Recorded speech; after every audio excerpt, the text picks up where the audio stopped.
What was the most important event that happened to you during your time in Iraq?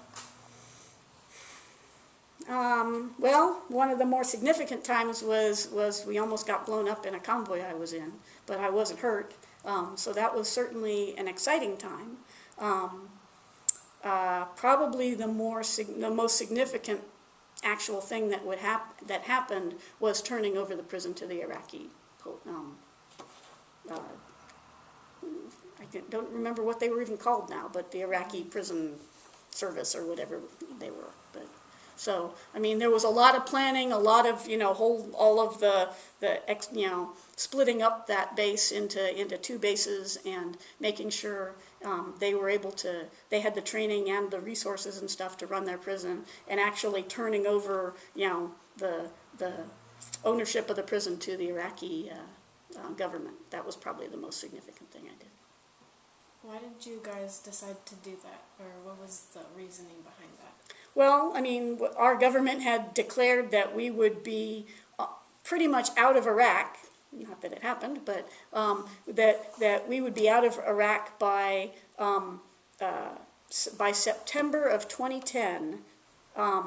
We would be down to 10,000 soldiers or less. And a couple of years earlier, there was like 150,000 soldiers. I mean, there was a lot of, So that basically meant all of the missions that we were doing, somebody within the U.S. military, well, talking with the Iraqi government, had to say, okay, we're only going to do this, this, and this. Out of 100 things that we're doing now, we're only going to do these few things. And so over a couple of year period, we actually, from my little perspective, we actually turned over 3 prisons. At one point, there was a huge prison in southern Iraq that held most of the terrorists that we held.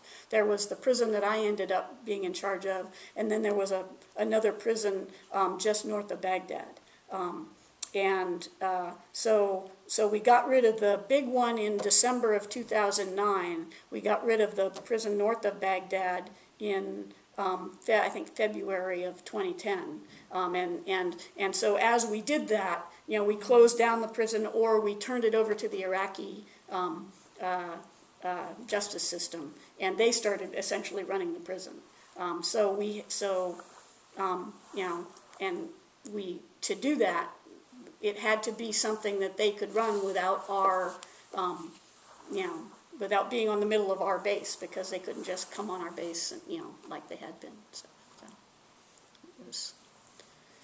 You mentioned almost getting blown up. What happened? It was actually Valentine's Day in 2006. And I was in a convoy that was going from a base in Iraq is called a FOB, a forward operating base. So one FOB to another.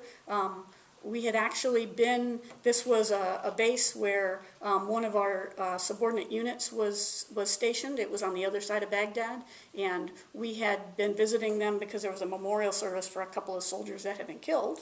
We were going back home to our base, and a couple of IEDs,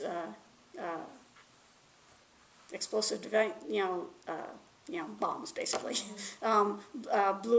they set them off on our convoy and hit the first vehicle. I was in the third vehicle of the convoy, and it hit the first and the second vehicles. So, but I think one guy had like a concussion, and the vehicles were pretty secure. Certain kinds of bombs would definitely kill you, but the kind that wasn't as bad, I guess. So. But it wakes you up.